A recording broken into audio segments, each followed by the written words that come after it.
After hitting the deck, entering the cabin, and coming to his room, Klein was just about to say something when Anderson Hood spoke before he could. "That's not right. If I were the passengers on board this ship, definitely be very afraid and nervous to see an adventurer who just offended the king of immortality. I'd either get the captain or first mate to convince you to switch to another ship, or I would switch ships myself." To my surprise, all of them are especially calm.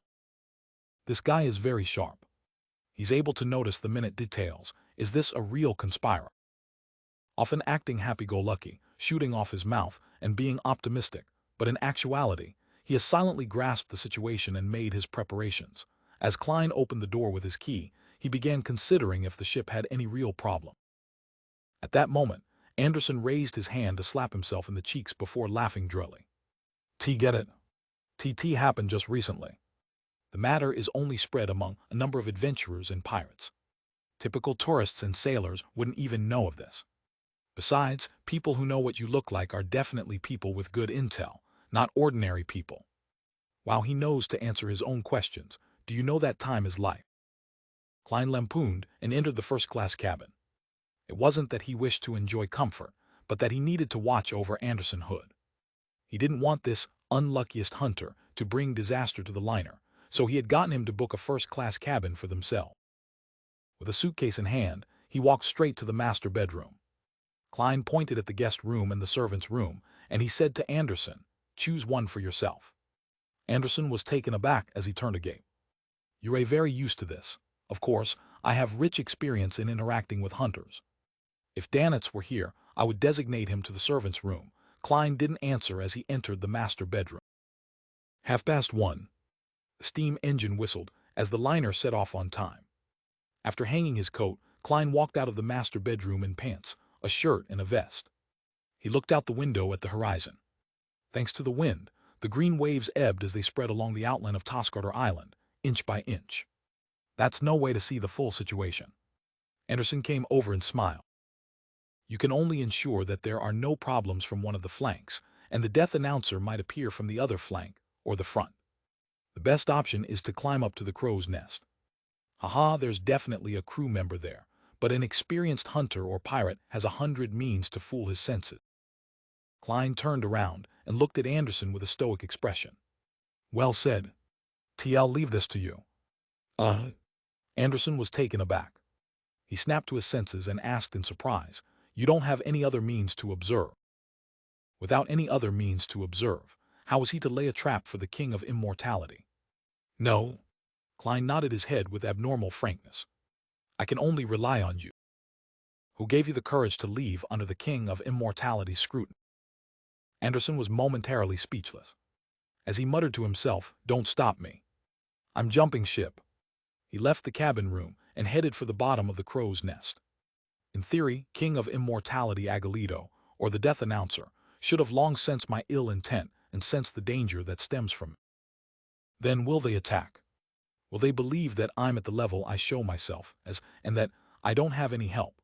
Or will they suspect that some powerhouse who can interfere in their premonition for danger did something? Klein retracted his gaze from the door and looked once again at the sea outside. After a while, he suddenly sensed something as he quickly activated his spirit vision and turned his head to look to the side. The tall skeleton messenger burrowed out of the ground, the black flames in its eye sockets jumping slightly. It only revealed its upper body, so it wasn't too much taller than Klein. It looked at him at eye level and handed him a letter in its hand. Mr. Azek replied pretty quickly this time.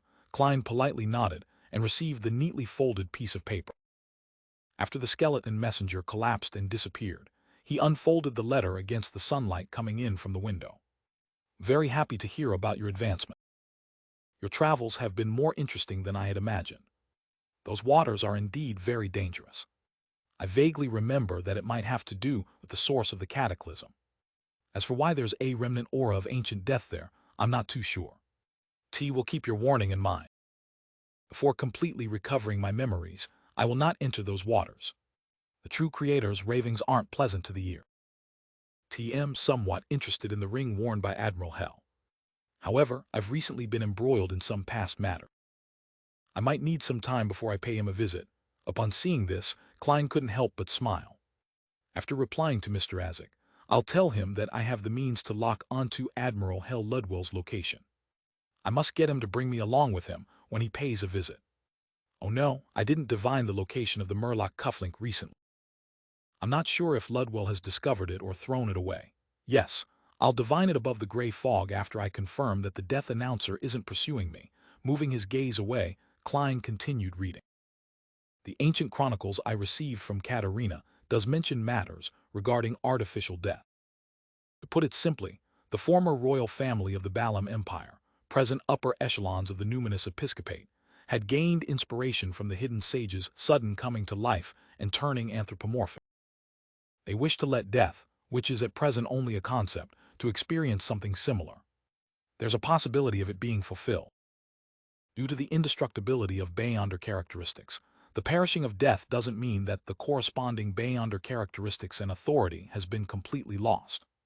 According to the chronicles, the corresponding research hasn't reached a breakthrough, but that was from centuries ago. The sequence 4 corresponding to Seer is Bizarro Sorcerer. The powerhouses from the Antigonus and Zeratol family left me with a deep impression.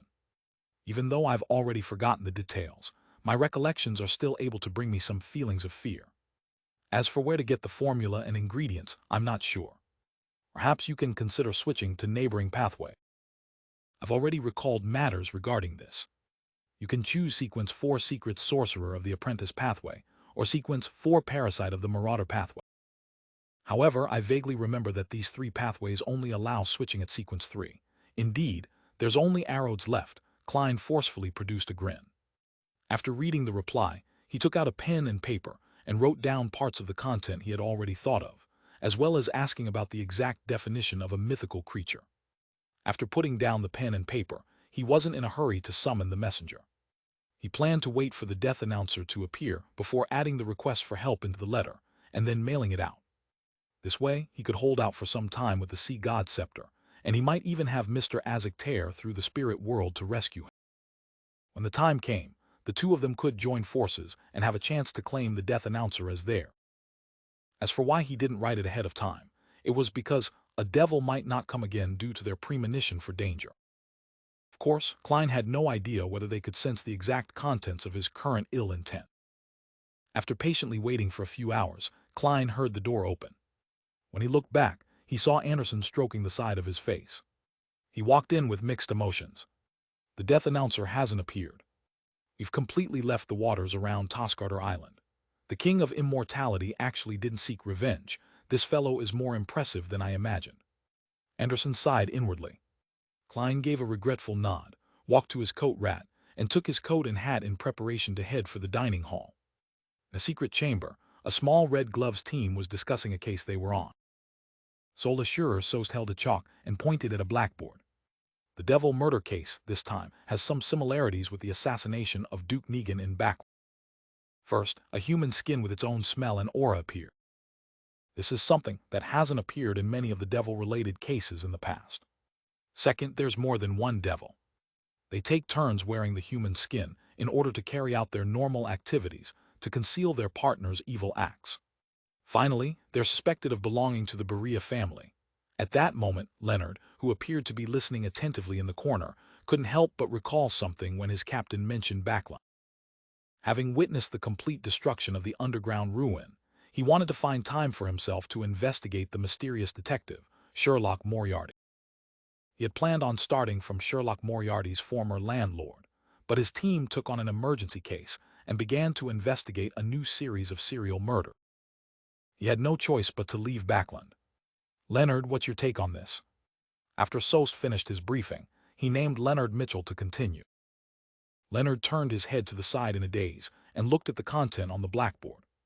He quickly organized his words and said, T believe that it's not only a form of concealment, but is also a requirement of a particular ritual. Captain Sost, as you know, devils have many kinds of blasphemous and evil rituals. Reasonable deduction. Sost then gestured for another team member to speak his piece. Thankfully old man has recently been catching me up on devil studies. Leonard heaved a sigh of relief and began attentively listening to the discussion of his team. After a 2-day voyage, the liner safely arrived at Oravi Island. After checking into a hotel, Klein said to Anderson Hood, "Wait here for me." That demigod doesn't like strangers suddenly visiting. He didn't wish to expose the contact person of the life school of thought. Hope I live to see him. Anderson smiled bitterly as he wished himself good luck. The corners of Klein's mouth twitched, and he gave up saying anything further. He rode on a carriage and went straight for the Church of Storms' St. Draco Cathedral. Before long, he arrived once again in the small room in the magnificent bell tower where he saw the tall, extremely asymmetrical and ugly bellman, Carnot. After hearing J.M. and Sparrow's intentions, the hunched Carnot nodded. "TLL bring you to Mr. Rixardo. He has already recovered and is no longer where he originally was." "All right." Just as Klein gave a response, he suddenly recalled that Carnot was a product of the Church of Mother Earth's human body refinement. He then asked a question, "Do you know Frank Lee?" Bellman Carnot's expression immediately turned odd when he heard Frank Lee's name. "Yes, he's a kind and pure person, but at times his pureness is terrifying." Indeed, Klein made way and allowed the bellman to walk down the stairs. As he followed him down, he asked, "Are you familiar with him?" Carnot silently walked ahead, and after a while he said with his back facing J.M. and Sparrow, "I'm a failed product filled with all kinds of problems. I was always mocked, and only Frank was one of the few who looked at me normally, treating me as someone with a real soul. Why did he leave the Church of Mother Earth?" Klein asked despite knowing the answer. Carnot came out of the bell tower, answering while getting his bearings, "I do not know about the specifics. He's an orphan. He grew up in the cloister from a young age. He really treats the church as a family and views Mother Earth as his mother. He has many strange ideas. He had the opportunity of becoming a diocese bishop, but he was later nearly sent to a tribunal for being sacrilegious. Frank mentioned this before. He was trying to crossbreed a bull, a cow, and wheat together. To be frank, if it were me, I would have sent him to the tribunal as well. This guy was fine early on because of his low sequence, limiting what he can do." Klein mumbled and followed Carnot down another street and arrived in the alley behind St. Draco Cathedral. Carnot walked in front of an ordinary building, pulled the doorbell thrice, each tug lasting 2 seconds. After a while, thudding sounds approached as the door creaked open. Klein immediately saw an elder in a black short coat with a hard cane. His hair was as white as snow, but he didn't have any obvious wrinkle. He wore a black eye mask around his eyes. "Mr. Counselor, Mr. J.M. Sparrow is here to pay you a visit." "Counselor Rixardo." "He's Counselor Rixardo. He's blind." Previously, Klein had only heard his voice without meeting him. It was no wonder he was surprised. Rixardo turned his ear to the side and slowly turned his head towards J.M. Sparrow and chuckled. "Sorry, I can only meet you this way. When I woke up this morning, I suddenly had a premonition that I mustn't open my eyes to see anything today. To prevent any accidents, I wore an eye mask." "You can actually do that. He's in no way inferior as a charlatan." Klein was momentarily amused and surprised. Following that, he understood the correct interpretation of his premonition. He didn't want to see him. He remembered that Beyonders from the monster pathway were able to see things others couldn't see. Therefore, Snake of Mercury, well, Ossipton was able to sense my unique. And back in Tingen City, a Demisol's eyes bled and he collapsed to the ground simply from seeing me. Counselor Rixardo sensed the danger and wore an eye mask ahead of time. Sigh, if not for that, I was planning on asking what he can see. Klein didn't have any penchant about forcing others to harm themselves. He held back his thoughts and asked, "Do you have clues to the mystical item I need?" "Not for now," Rixardo said with a smile. "After I recovered from my injuries, I went to Bayam. I was lucky that there was some adjustments to the upper echelons of the Navy and Governor General's office, so I successfully rescued Roy King, but it wasted quite a bit of my time." Klein had expected this as he said without any signs of surprise. "Then, I'll use this request to get another form of help. You have a friend who is plagued with bad luck after interacting with a mural left behind by the Angel of Fate. He needs it completely removed." Rixardo thought for a moment before saying, "No problem. Bring me over to him. Don't allow him to leave his residence, or there might be accidents." Klein nodded and walked towards the alley with his suitcase in hand. He took the opportunity to ask, "Mr. Counselor, what do you know about the Mother Tree of Desire?" From Klein's point of view, the Life School of Thought and the Rose School of Thought were at odds with each other, so it was likely that they knew each other very well. With cane in hand, Rixardo slowly walked behind him to his right. He didn't need anyone to help him. It was as though he wasn't wearing an eye mask. He chuckled. The mother tree of desire is the rose school of thought's manifestation of the chained God. However, I suspect that the truth is actually the reverse. The chained God is one of the mother tree of desire's many manifestations. My reasoning is that Red Light Moria claims that the mutant pathway sequence 0 is still unoccupied. Heh, you know about sequence 0, right? Yes, Klein succinctly answered. He didn't even express his knowledge of the Great White Brotherhood. Rixardo tersely acknowledged. In short, no one knows the true identity of the mother tree of desire, nor does anyone know what her pathway is. Perhaps that's her true identity. In addition, I can provide some indirect information. The mother tree of desire and the primordial moon are at odds. There seems to be some irreconcilable conflict between them, and it's because of this that the Rose school of thought views us as an enemy. However, at times, the mother tree of desire and the primordial moon seem to have a subtle relationship. You might find it hard to imagine that the southern continent's shaman king, who worships the moon, joined the Rose school of thought. The seven churches hate the true creator, primordial demoness, dark side of the universe, and the other evil gods, but their hatred for the primordial moon and mother tree of desire runs even deeper. Similarly, the Aurora Order, Demoness sect, Blood Sanctify sect, and Moses Ascetic Order do not like the Rose school of thought. That's interesting. Mother Tree of Desire is one of the two most isolated ones. Klein stopped the carriage, while in thought as he watched Carnot help Rixardo up the carriage. He then entered the carriage and instructed the driver to bring them to a nearby hotel. Before long, the carriage arrived at their destination. Just as Klein was about to get off, he suddenly heard a loud bang. A rumbling explosion shook the entire street as glass fragments from a window fell to the ground. No way could it be caused by Anderson's bad luck. Klein's spiritual intuition told him that it was the case, but the unluckiest hunter had apparently lived. He turned his head to look out the carriage and saw that a huge chunk of wall had collapsed from the hotel's second floor. Flames and smoke remained. At this moment, a figure with disheveled blonde hair and messy clothes stood below as he muttered, "To think that there's such a daring person to trade arms in a hotel. New kinds of explosives especially. He nearly caused me to die without even knowing why. My suitcase." Klein looked down at the suitcase he was carrying and suddenly felt how great it was to be cautious. He turned around and helped Rixardo down the carriage. Anderson sensed something as he turned his head to say with a bitter smile, "The arms dealers these days are too unprofessional." Thankfully, it's daytime, and there aren't many people in the hotel.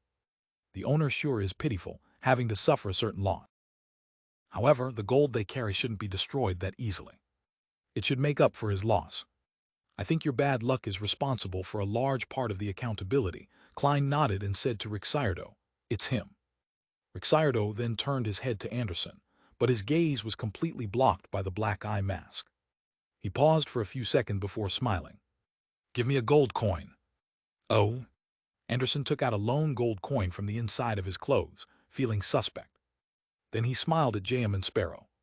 "Tradition from my hometown. We sew a tiny pocket on the inside of our clothes to keep a few coins. I originally didn't believe in it, but I've been just too unlucky recently." As he spoke, he handed the gold coin to Rixardo. Rixardo received the gold coin, slowly closed his fingers before retracting his hand. He then laughed and said, "All right. Your bad luck has been dispelled."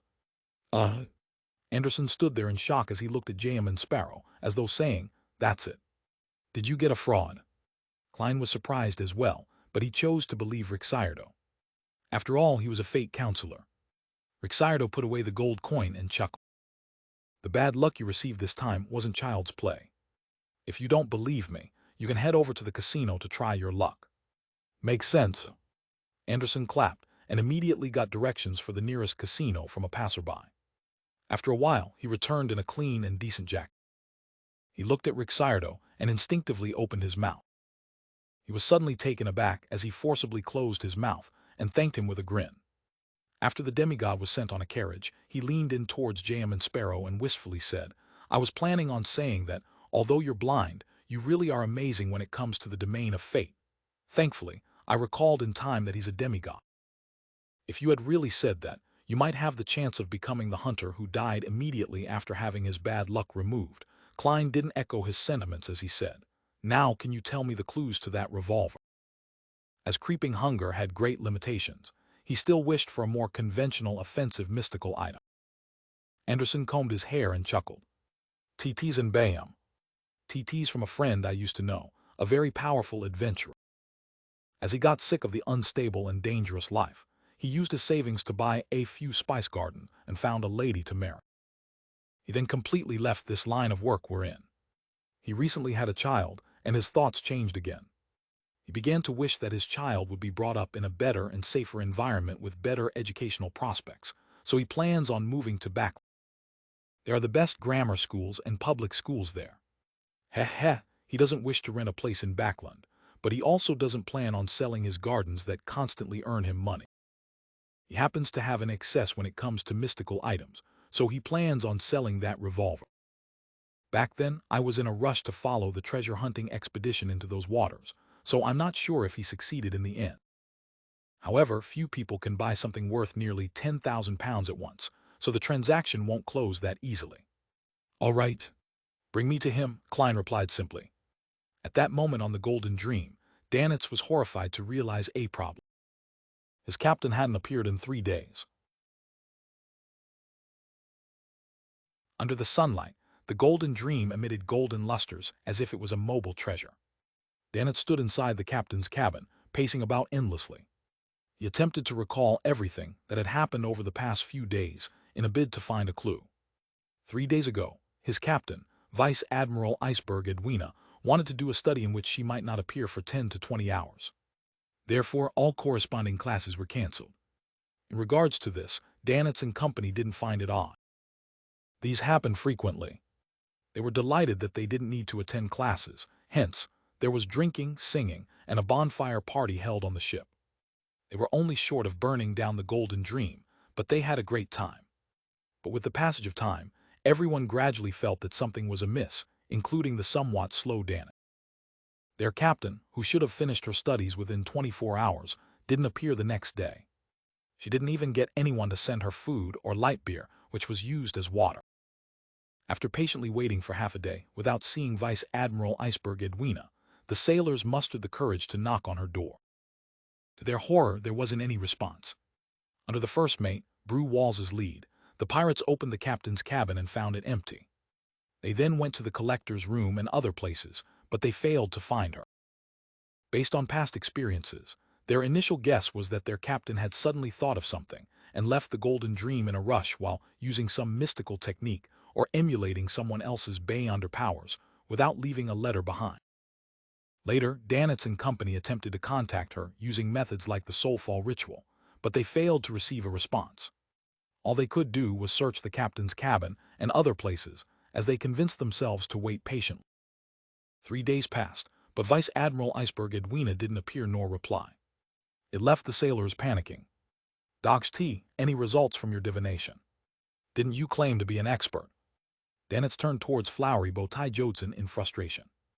Jodson, with his black hair that was dyed gold, rubbed his temples and said in a rather mellow voice, "They fail. Every divination method used to find her has failed. But for now, it can be confirmed that Captain is still alive. It's just that her whereabouts are unknown." The first mate, Walls, who had short, grayish, curly hair, nudged his monocle and said, "We need to seek help. None of Captain's collections have been lost. She didn't even bring her essential mystical items with her when she left.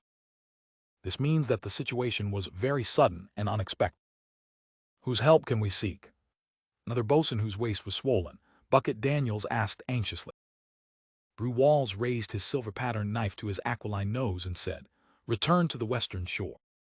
Between the lines, he was hinting at seeking the Church of the God of Knowledge and Wisdom that backed Vice Admiral Iceberg Edwina. "That won't do. To go from the pirates' playground to the western shore, we will need to pass the Sanya Sea, the North Sea, and the Berserk Sea. Then we will cruise through the Fog Sea for a very long period of time. Captain can't wait that long. Anything might happen to her at any time." Flowery Bowtie Jodson said, "We have to immediately find someone we can quickly contact and provide us with help on short notice." Danitz wanted to curse Dogs T when he suddenly had a light bulb moment. There was only one person he could quickly contact, and that was Jayaman Sparrow. Furthermore, this crazy adventurer had never hid the fact that he was good at divination, and also had a mysterious background. Perhaps that madman can find Captain. He's often able to do the impossible. Danitz tugged at his collar as he felt his worry and frustration ease a little. He raised his chest and looked around. Then he cleared his throat and said, I have a candidate. I can immediately contact him. Besides, he's very good at divination. Just as he said that, Gourmet Brew Walls, Flowery Bow Tie Jodson, Iron Skin, Barrel and company turned their heads at him in unison. With their eyes red, they roared, What are you waiting for? Danitz silently left the captain's cabin and returned to his room. He unfolded a piece of paper, picked up a fountain pen, and followed his captain's teachings by writing a greeting followed by some pleasantry. Suddenly, he stopped writing. He felt that the excessive politeness and small talk didn't match his goals for seeking help. Dog's tea. Danitz cursed as he tore up the piece of paper. Right on the heels of that, he wrote on a new piece of paper, Help. Captain has vanished. Well, although J.M. Sparrow is a madman who can't be comprehended with common sense, he probably won't be able to understand such a letter, Dog's tea. Danitz cursed himself again as he ripped up the second letter. He calmed himself down and contemplated for a few seconds before penning a third time.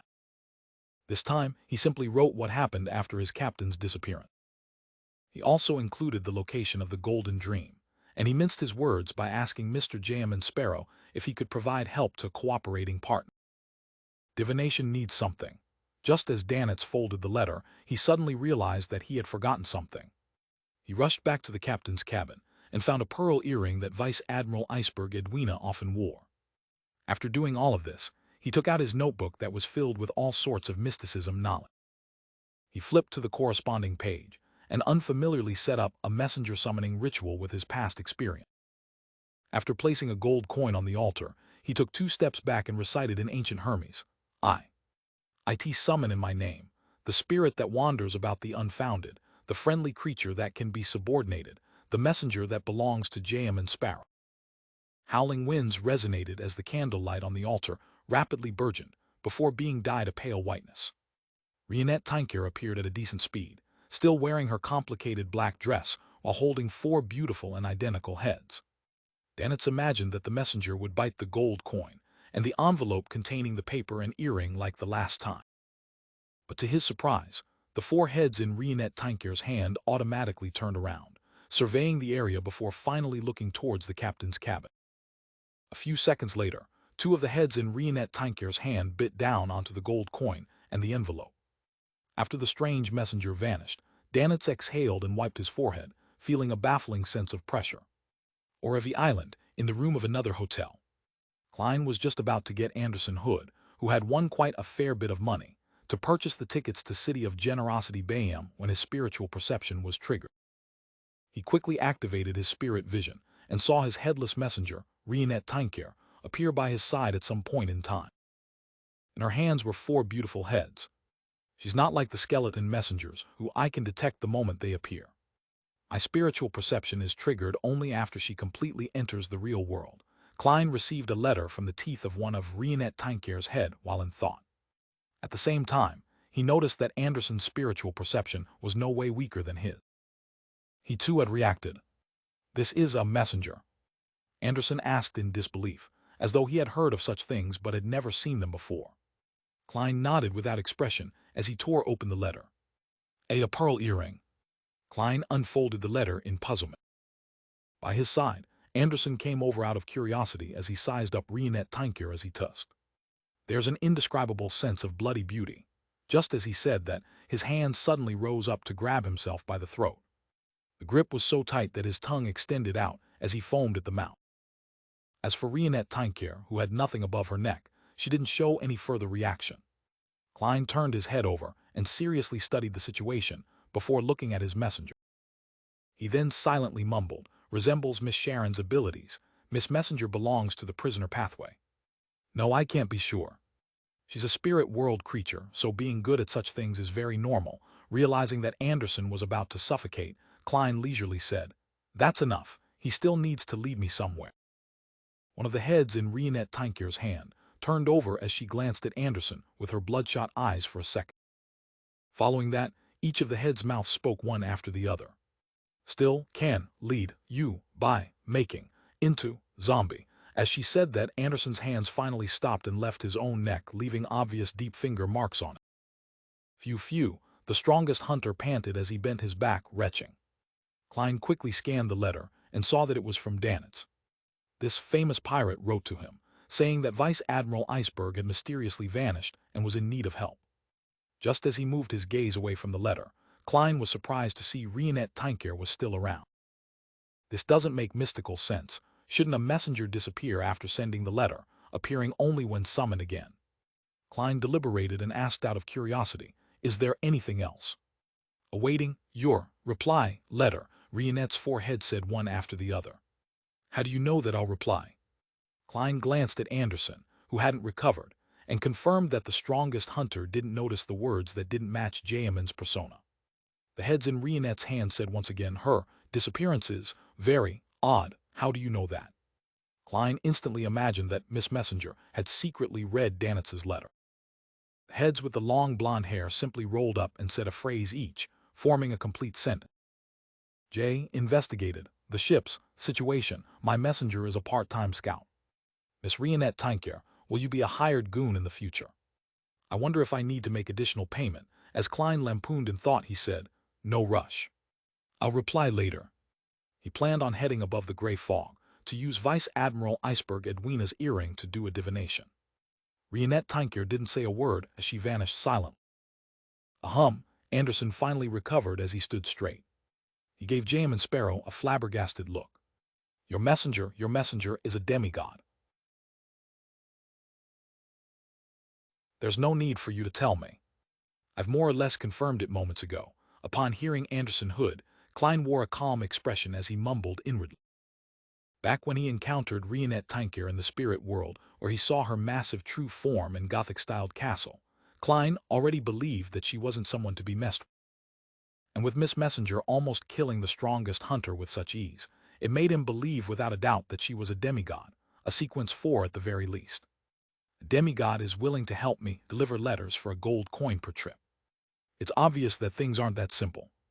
Miss Messenger must have her motives, of course. I can't disregard how I'm always encountering all sorts of strange matter. It might have piqued her interest, and she doesn't mind being a messenger since she happens to be free. Similar situations include Arrodes's fawning and Snake of Mercury, Will Ossipton's friendliness. Regardless, I should be wary and not fully trust her. Before having a chance to discuss similar matters, I shouldn't consider blowing the harmonica whenever I encounter danger. Who knows if Miss Messenger will just directly rip me to shreds? Klein instantly had many thoughts go through his mind while he continued wearing a stoic expression. Faced with the alarmed Anderson, all he did was slightly nod his head. "TT's none of your business. This guy is really mysterious. A spirit world creature at the demigod level is his messenger. Besides, he casually knows a demigod that's good at improving a person's luck. It's no wonder he's so calm and composed after offending the King of Immortality. It's no wonder the King of Immortality didn't dare to seek revenge or even appear." Anderson suddenly came to a realization, as he couldn't help but carefully size up Jayaman Sparrow. "Oh?" Klein emotionlessly swept his gaze at the strongest hunter. Anderson hurriedly retracted his gaze as he chuckled drily. He realized that you're very suitable to being the main lead of a figure painting, the kind that has a dark, gloomy background. This really accentuates your bearing. How about it? Do you want to consider it? I can help you draw a portrait. Believe me, I'm a master at this."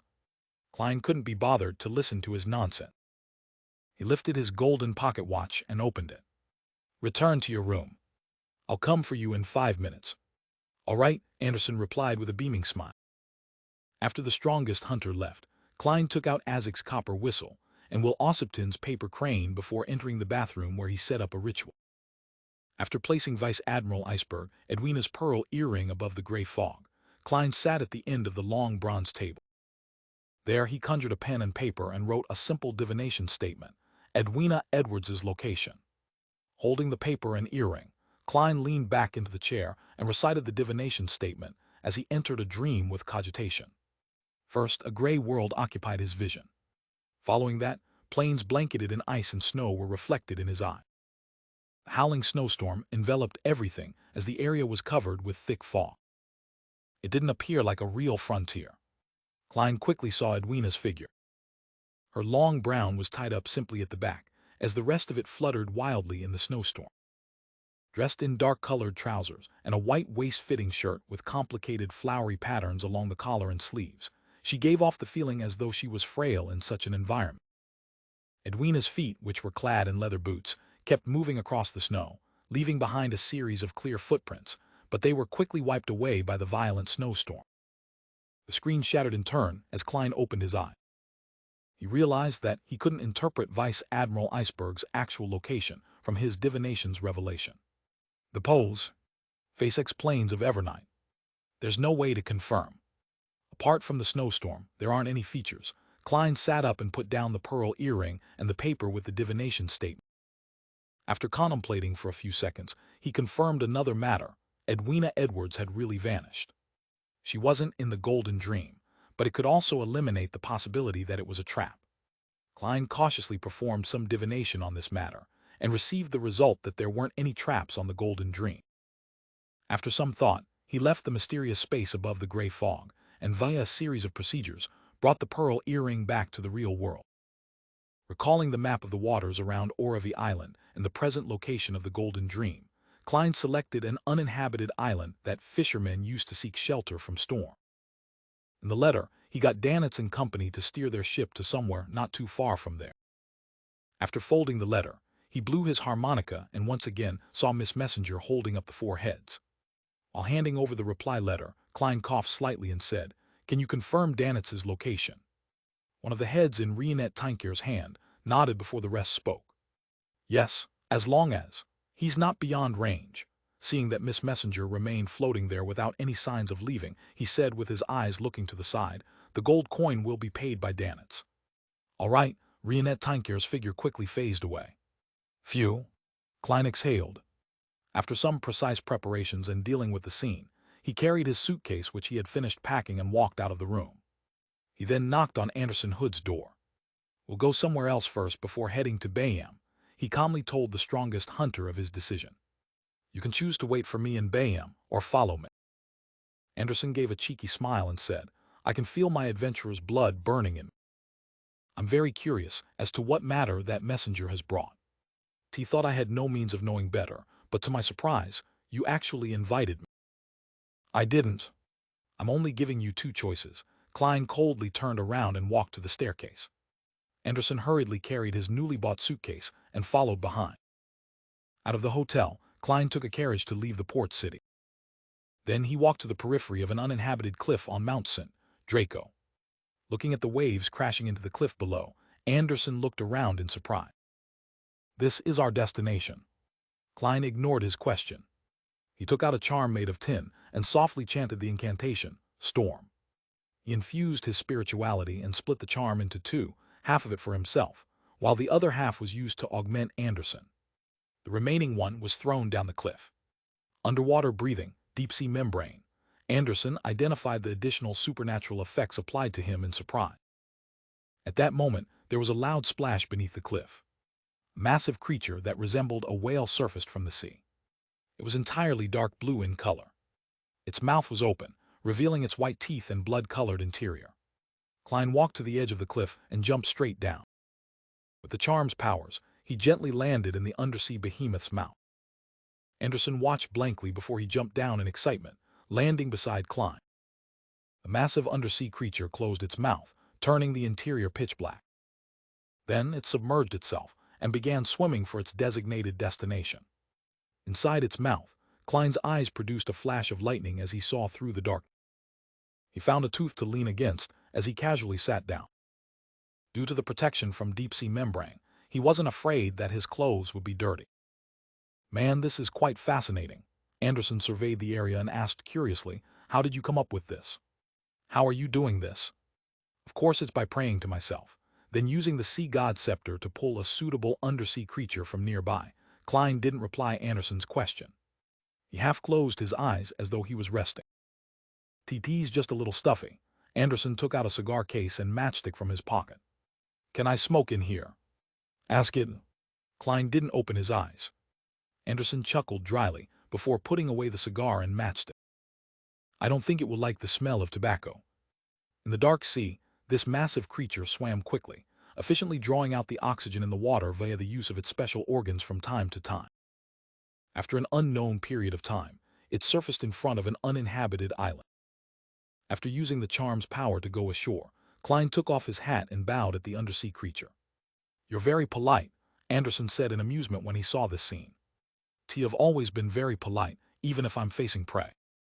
Klein shot a glance at him, as though he was including him.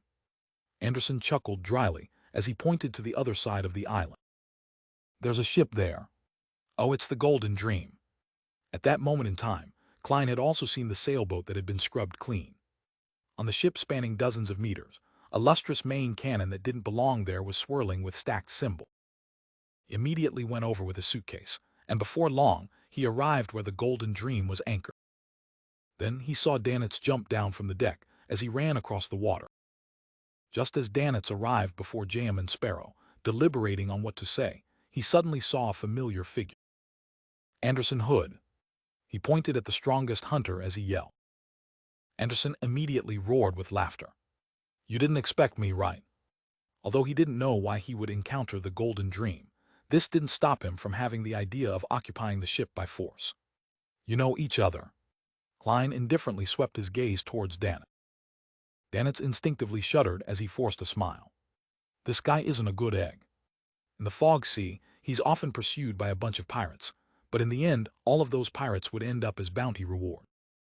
You might not be aware, but he started off in the Church of the God of Knowledge and Wisdom. Later, he was banished after failing his exams repeatedly. I heard all of this from Captain. They were former classmates." He gave Anderson a look of contempt, mocking his low intelligence. As for Flowery, Bow-Tie Jodson and company on the ship, all of them showed similar expression. Anderson's gaze slowly swept across their faces before tusking. "That's not the main point. The main point is that I once pulled at your captain's hair." The scene instantly turned extremely silent, as Danitz couldn't stop his expression from twisting. Seeing everyone on the Golden Dream aim their sights at Anderson, Klein took a step forward and said to Danitz, his side facing him, "Bring me to the captain's cabin." "All right. All right." Danitz retracted his angry glare, aimed at Anderson Hood. "Prioritize captain's rescue. Prioritize captain's rescue," he kept repeating to himself. The Golden Dream first released a dinghy before lowering a gangway, allowing Klein to easily step onto the deck without using a charm. Anderson followed by his side, completely ignoring the glares of the Golden Dream's crew. With a smile, he strolled forward as he looked around, treating it as his own home. His mental fortitude is truly beyond remarkable. Yes, even after offending a demigod where he was forced to apologize in public and accept a mission, he was able to laugh at himself and enjoy a meal. Klein sighed inwardly as he walked towards third mate Jodson and company. "Hello, Mr. Sparrow. I'm the ship's first mate, Brew Wall." A 1.8-meter tall man with a monocle politely bowed. The pirate Gourmet, who's worth 6,200 pounds. The bounties on Vice Admiral Iceberg's pirate crew are clearly lower than Admiral of Star. They live up to being treasure hunters who happen to be part-time pirates. Klein greeted him using Jam and Sparrow's style of politeness. "Hello. I've heard about you." "Haha, it's my honor. I'm only a treasure hunter who dreams to be an artisan, but I ended up having to be a gourmet," Brew Wall said in a self-deprecating manner. He pointed to the man beside him and said, "Our second mate, Singer Orpheus. Bounty of 5,500 pounds. The Bayunders on the Golden Dream all have very odd nicknames. I didn't know that they were the subordinates of a pirate admiral.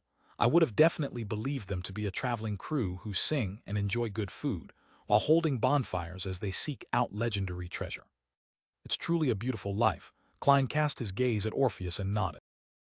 The singer had deep sculpted outlines and a head of resplendent blonde hair. He said with a sad smile, "Actually, I'm only praising the sun, but now my sun has disappeared." T4. Klein nearly felt goosebumps all over him. Tusk, as expected of someone from Intes. He speaks like he's singing. "What a pity I grew up in Seger in Lemberg and didn't pick up this ability," Anderson said with a chuckle. It wasn't clear if he was praising or degrading Orpheus. After all, half the blood flowing in his veins was Inti's blood. Born in Senner and later studied in Lemberg. Yes, it was likely a church school. He's classmates with Vice Admiral Iceberg Edwina, Mr. Orpheus is definitely from the sun pathway, but he's unlikely to be from the Church of the Eternal Blazing Sun. From his bounty, he's likely a Sequence 6 notary. I almost forgot to inform Little Sun that I have his formula. I wonder what he will use in exchange this time. Klein turned towards Flowery Bow Ty Jodson and Bucket Daniels before Gourmet Brew Walls introduced. We've met. Let's not waste any time. All right. Brew Walls heaved a sigh of relief, stroked his short beard, and led the way into the cabin. If it wasn't for how famous Jam and Sparrow was on the ship, he wouldn't have been that polite. At that moment, Anderson deliberately stayed behind, walking alongside Danitz, Orpheus, and company.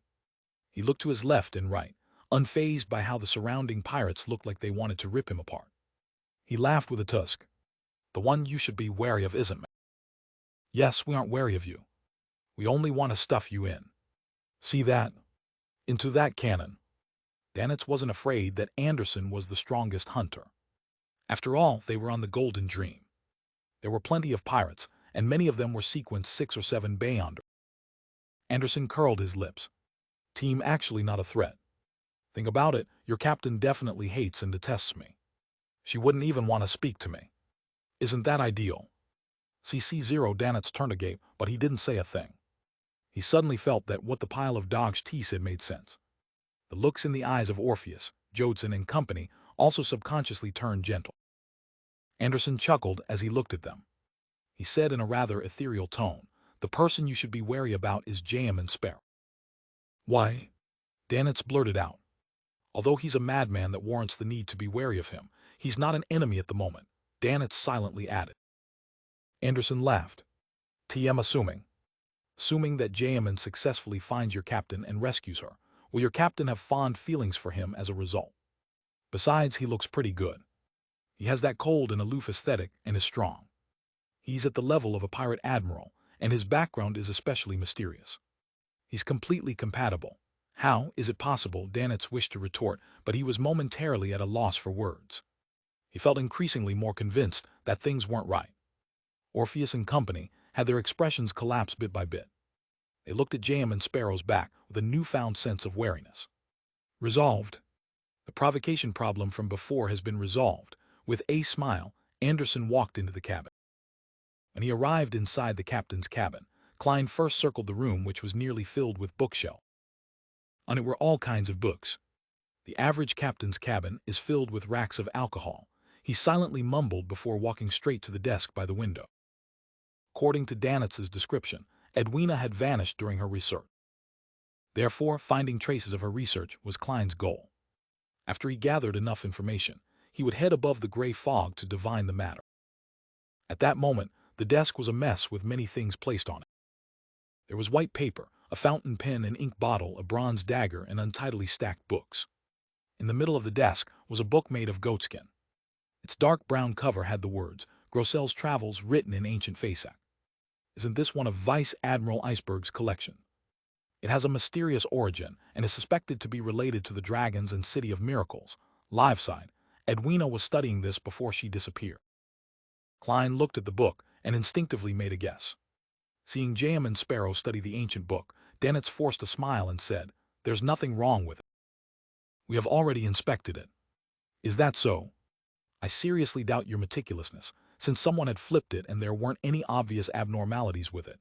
Together with the fact that Klein determined that Danitz was saying the truth with his spiritual intuition, Klein reached out for it and asked, Have you read Grossel's Travel?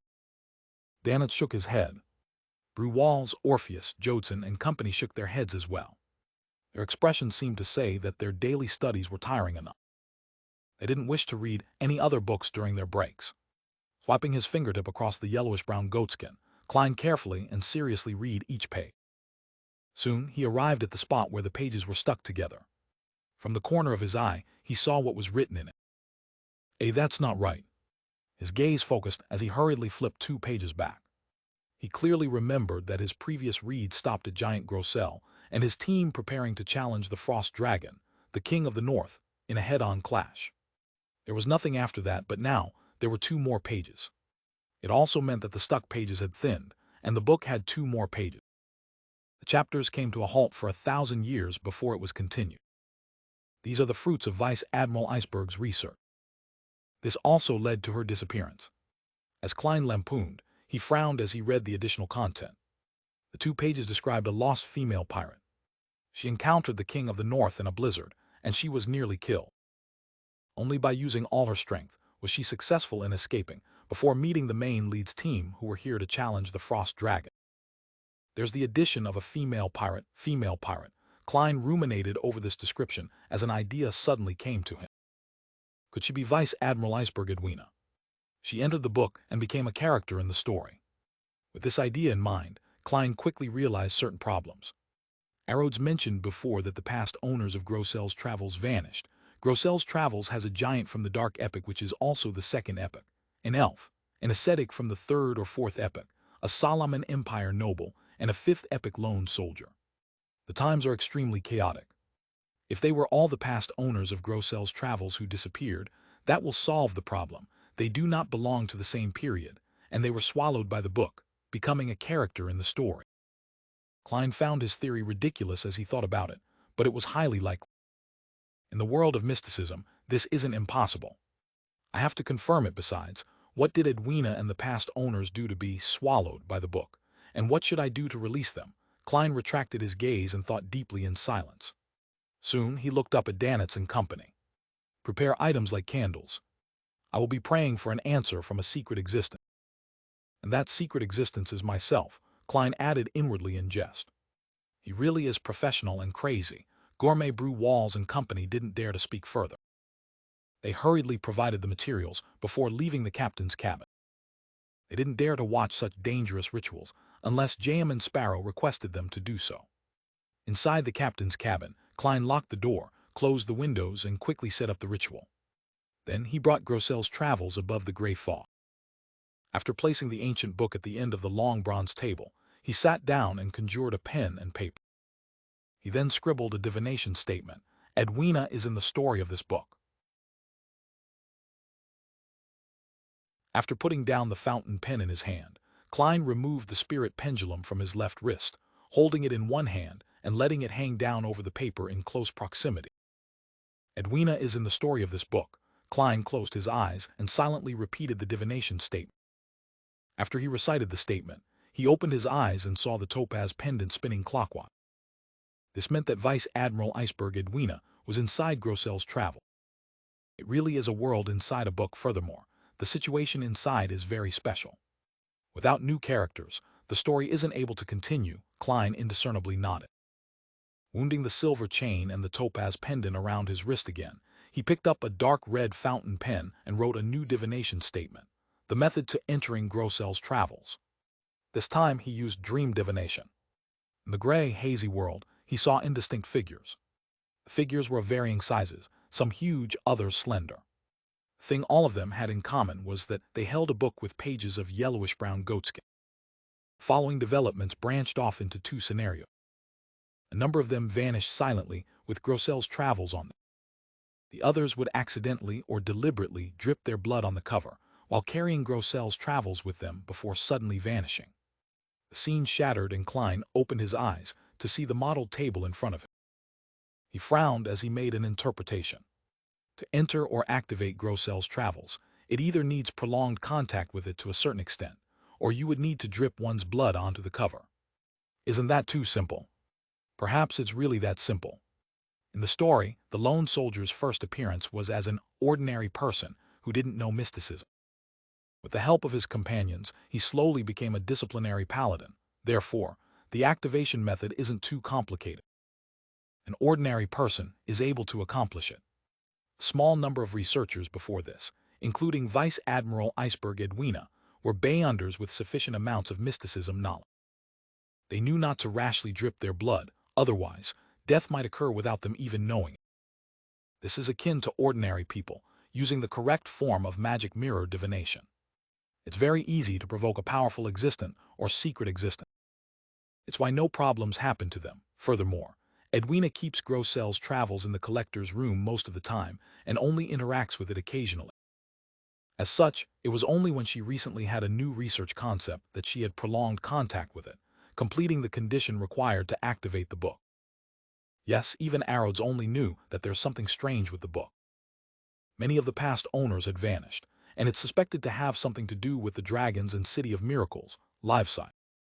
This means that Grossel's travels will interfere with its surroundings when being activated. Therefore, most of the collectors in the past do not know of its problem and had no thoughts of studying. The owners who disappeared likely aren't limited to the ones in the story. The others might have died for all kinds of reasons, failing to leave their names in the book. Klein focused again and made another divination, hoping to obtain the method to leave Grossel's travel. This time, he saw a more tempestuous blizzard in the gray, hazy dreamscape.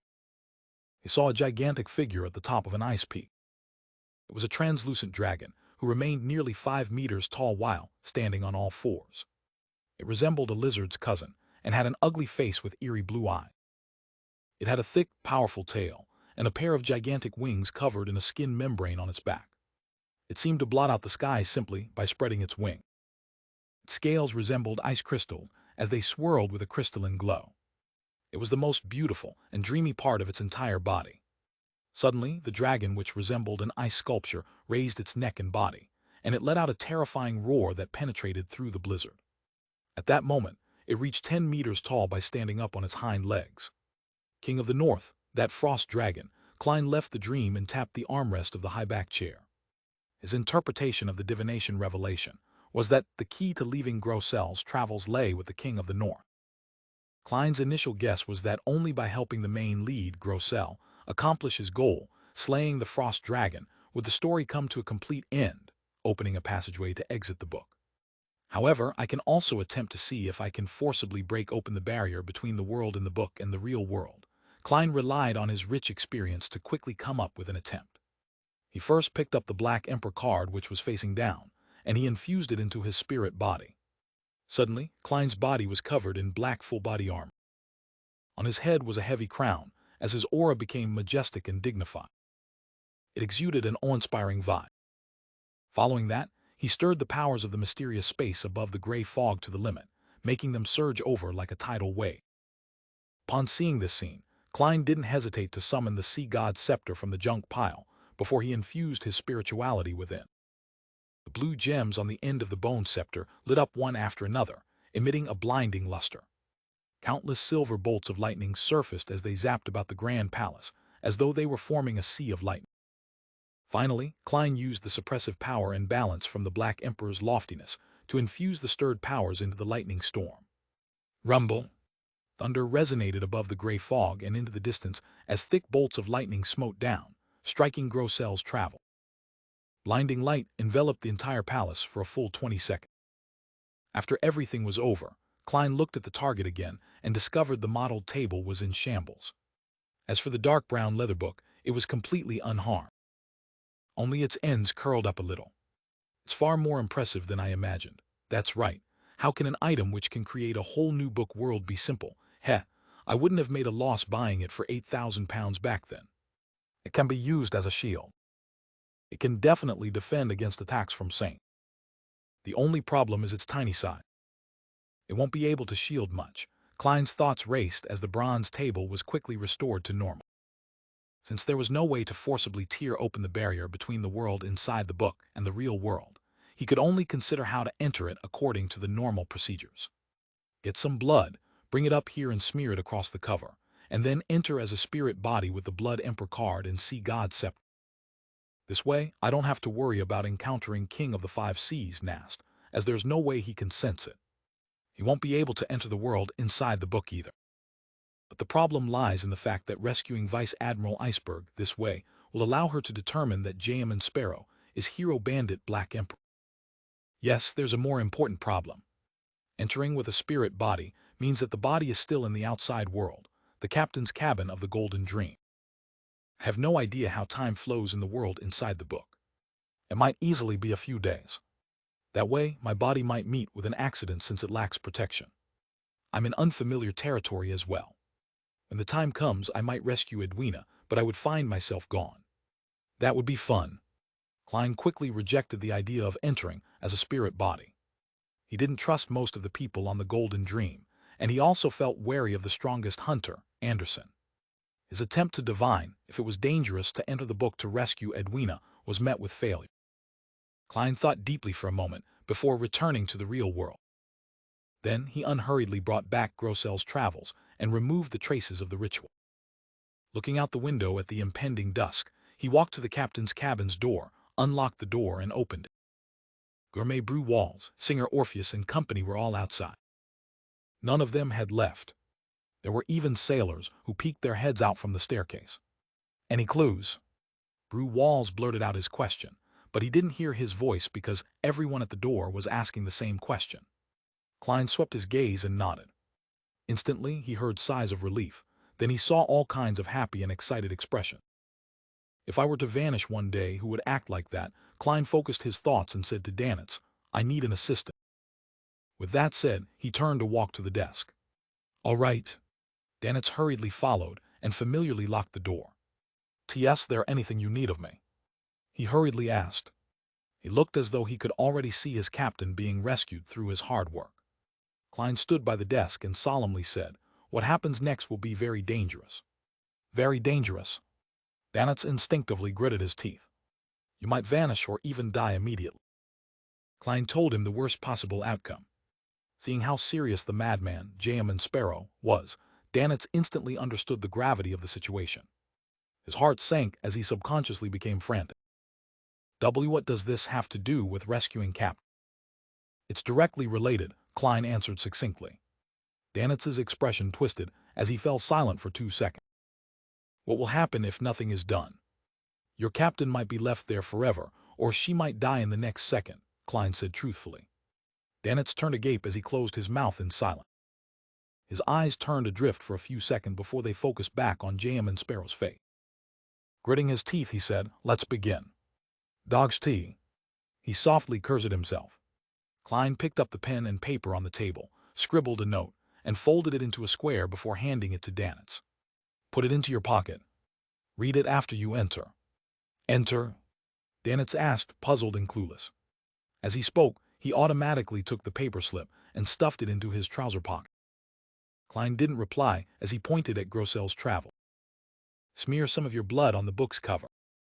This, as Danitz made a vague guess. He picked up the bronze dagger beside him and nodded heavily. "All right."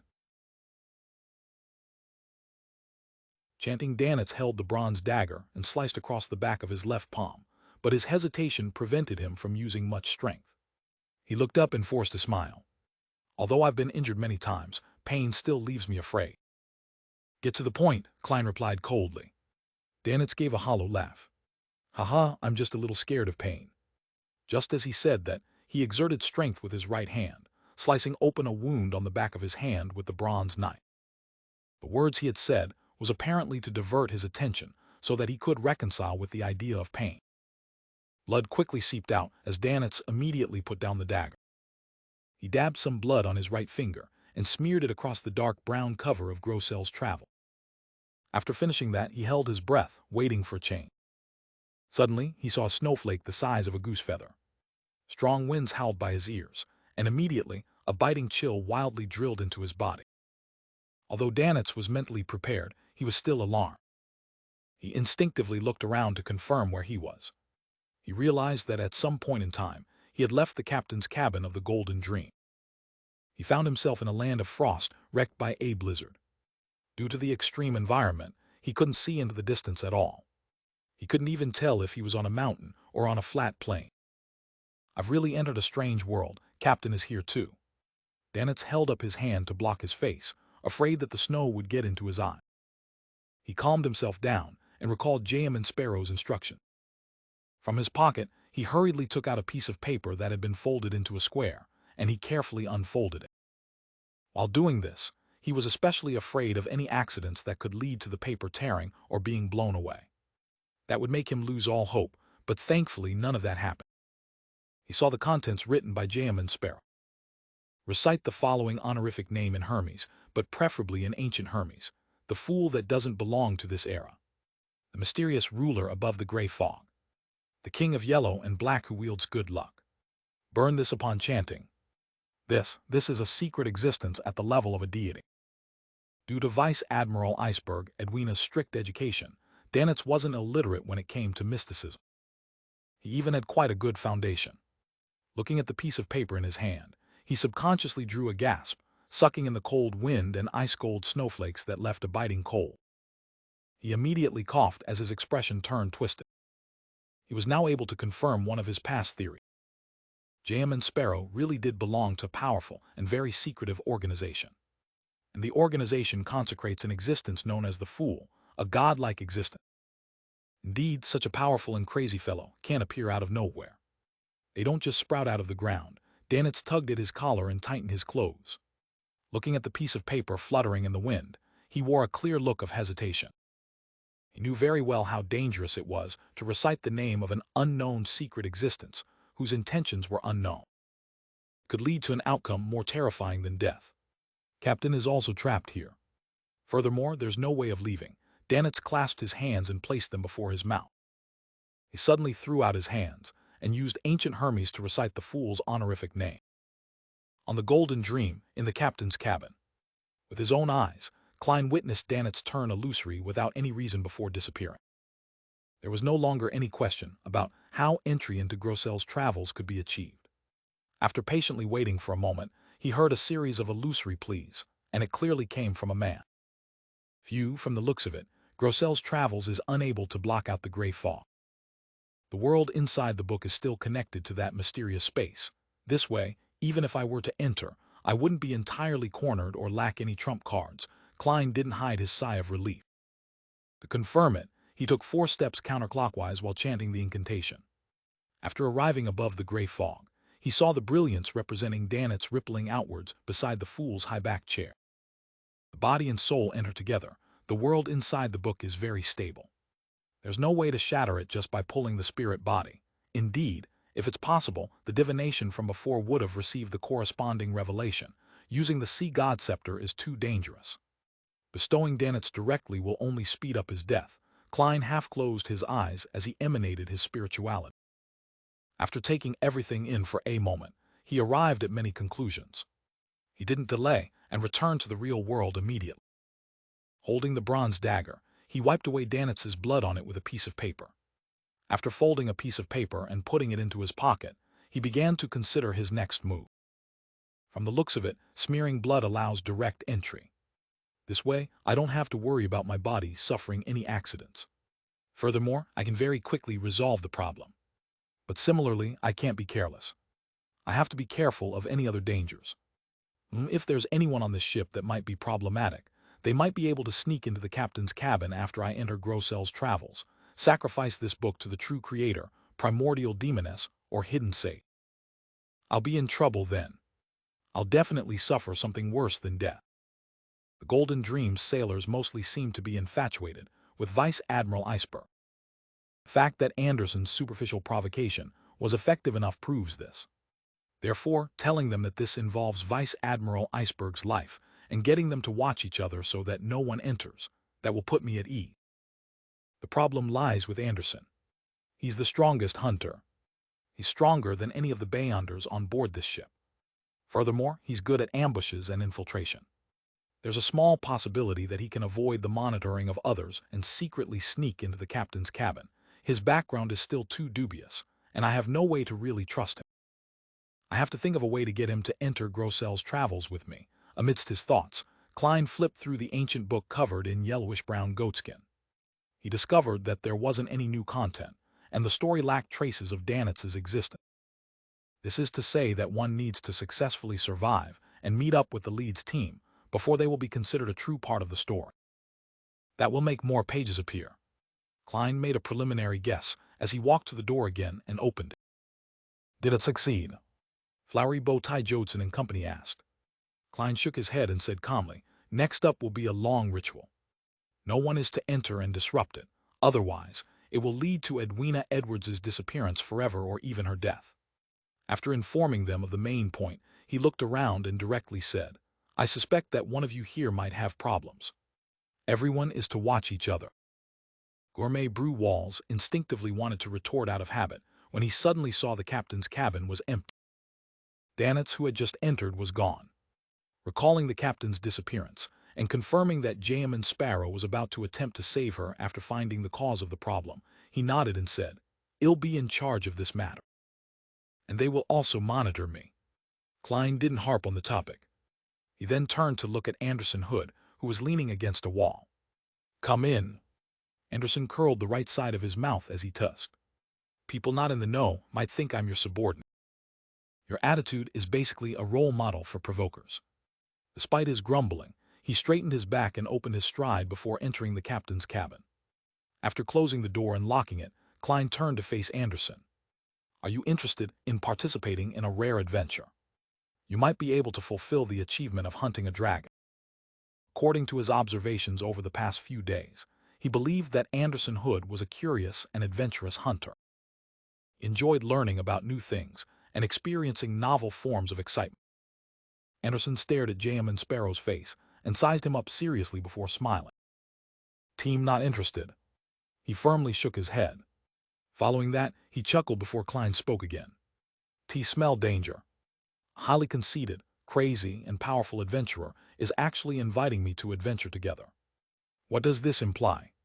It means that it's extremely troublesome and dangerous. I thought you would be interested. This is different from how you usually act. You really can rein yourself in and let go of yourself. I'll try another threat. If it doesn't work, I'll throw this fellow on a deserted island and let the Golden Dream sail off. We'll pick him up later." As a hunter, survival on a deserted island shouldn't be difficult for him. Klein quickly made up his mind as his gaze immediately turned cold. He looked at Anderson and said, "I will not permit having latent risks around myself." Anderson was stunned for a second before he quickly smiled. "Haha, it was just a joke. I'm very interested in the title of Dragon Hunter. You changed your mind way too quickly. If you had insisted a little longer, you could have enjoyed the feeling of being abandoned." Klein nodded, walked back to the desk, and said to Anderson Hood, who had followed behind him, "Smear your blood on this book's cover. There's no need for too much." "Smear it." Anderson scrutinized Grossel's travels out of curiosity before surveying the area. "Edwina's disappearance is related to it. Same for that failure of a hunter's disappearance." "Ah, right. Blazing Danitz. I nearly forgot his name. Thankfully, his bounty is a bit higher than before." The corner of Klein's mouth twitched as he replied frankly, "That's right." "Interesting." Anderson glanced at the desk, picked up the bronze dagger, and indifferently sliced open a bleeding gash in his hand. Right on the heels of that, he carefully put down the dagger and smeared the blood on the dark brown cover of Grossel's Travels. After a few seconds of observation, just as Anderson was about to pick up the bronze dagger and wipe off the remnant blood on it, his vision was suddenly blanketed by a blizzard.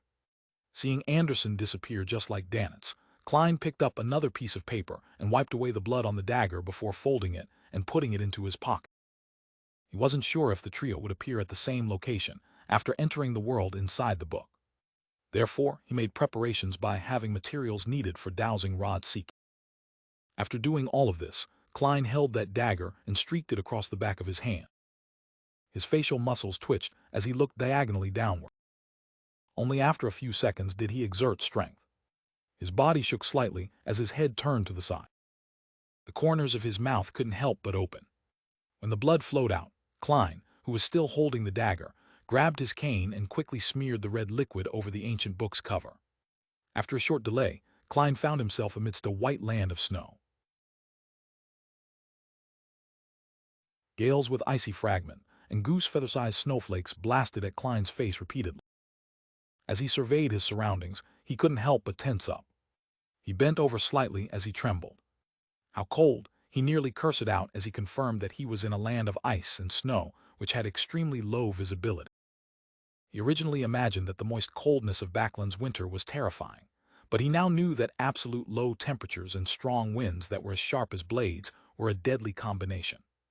Even though he had worn an additional sweater ahead of time, and his coat was thick and long, he still couldn't withstand the chill. He didn't wear sun brooch because the heat generated was psychological. It could be used to resist the influence of the intense chill for a short period of time, preventing his body from turning numb. But faced with an everlasting icy environment, it was equivalent to suicide. Heat at the psychological level made one's pores open up as though one was in summer. It would peel off the final layer of defense against low temperatures, and it would even proactively welcome it. Therefore, Klein threw the mystical item above the gray fog. He planned on using it only on certain special occasions. He couldn't afford to delay while in such harsh environment. After a preliminary observation of his surroundings, he immediately burned the blood on the bronze dagger and stuffed it into his pocket. Following that, Klein took out the adventurer's harmonica and blew into it. Amidst the howling winds, he failed to discover the appearance of Miss Messenger, Tinker Rionette, through the spirit vision he activated. Indeed, this place isn't connected to the spirit world. Or it should be said that this place has a unique spirit world for itself. From the looks of it, praying to see God would be useless. Only charms that point to the mysterious space above the gray fog would tear through the barrier. Here comes the problem.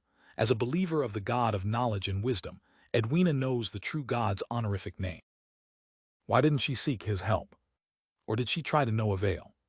Yes, not every deity will personally reply to their believers. Many a time, they seem to provide feedback based on certain laws. You probably can't find a second, secret existence, like me who takes on jobs like myself. Klein gave a self-deprecating laugh and made a preliminary judgment.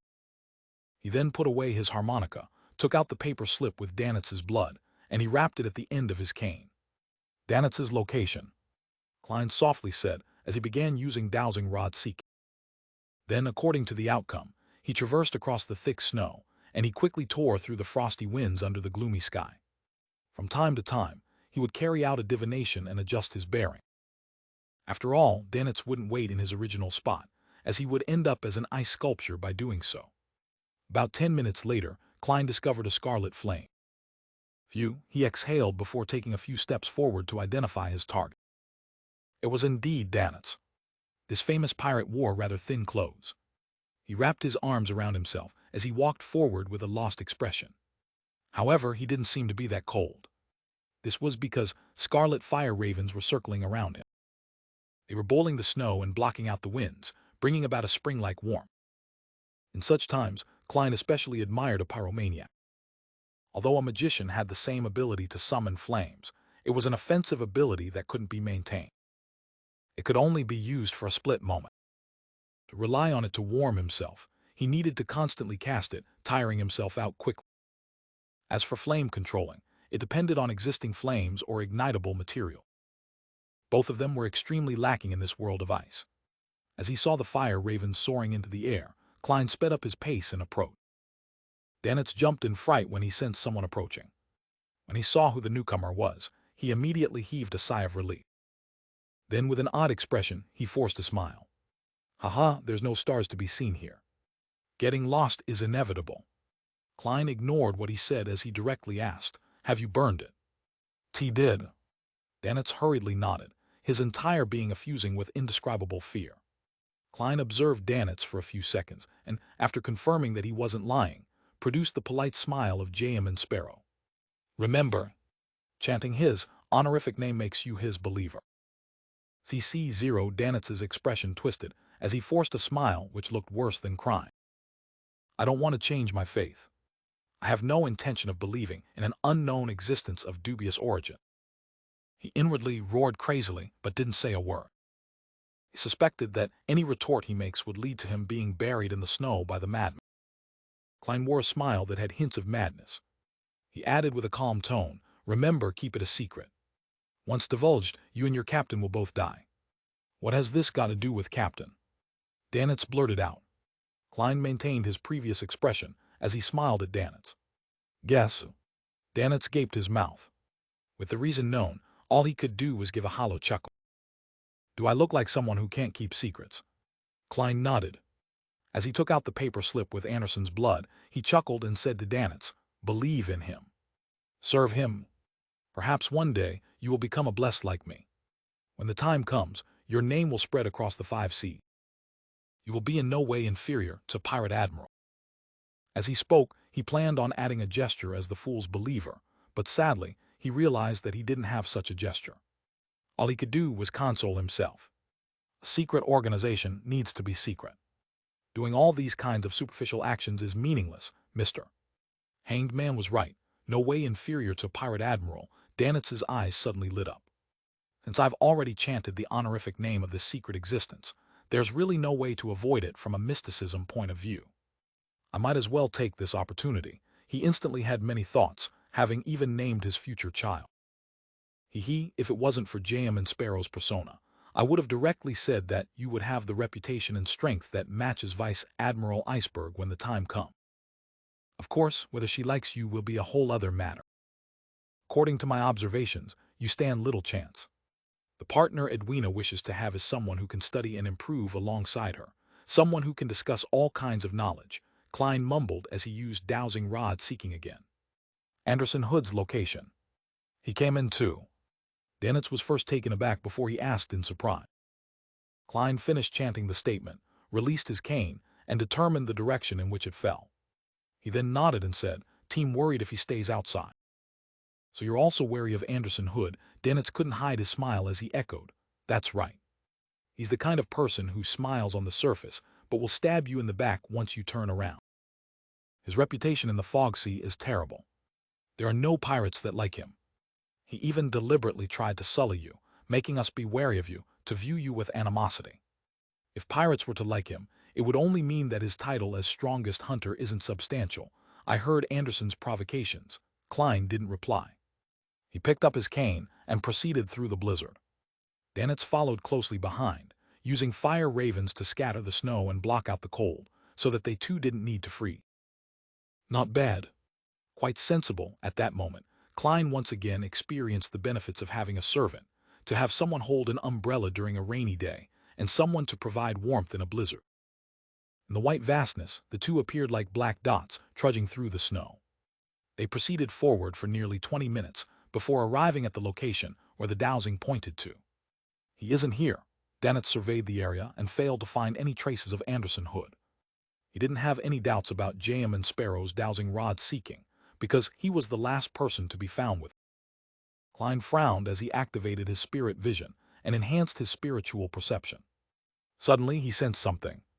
He prodded forward with his cane, causing the snow in front of him to collapse. The collapse revealed a cave. Inside it were dark rocks that were reflecting the light from a fire. Klein crouched down. In his vision, he discovered that the cave extended into a narrow passage. And at the end of the passage was a bunch of glowing red rocks. Strange underground plants were slowly burning as Anderson Hood sat beside it. He was leisurely roasting an animal that resembled a rabbit. The fragrance of the fats and the warmth it brought were emanating out, drilling into Klein's and Dennis's noses. "You guys are finally here. Want to give it a try? There's actually a strange rabbit around here that can live in such ice and snow." Anderson bent down, looking towards the entrance as though he was greeting companions on a camping trip with him. Although he didn't say anything provocative, I really wished to beat him up. Klein entered the cave with a stoic expression. He came close to the fire and experienced the long-awaited bliss. Dennis followed in tow. He looked at the fire which was roasting a rabbit, and then at the fire ravens beside him before silently dispelling them. "How did you find this cave?" Dennis asked in disgruntlement, unwilling to admit his inferiority, but his body betrayed him by leaning closer to the fire. Anderson turned the rabbit which was impaled with his pitch-black sword, and he shot Dennis a glance. "First lesson of being a hunter.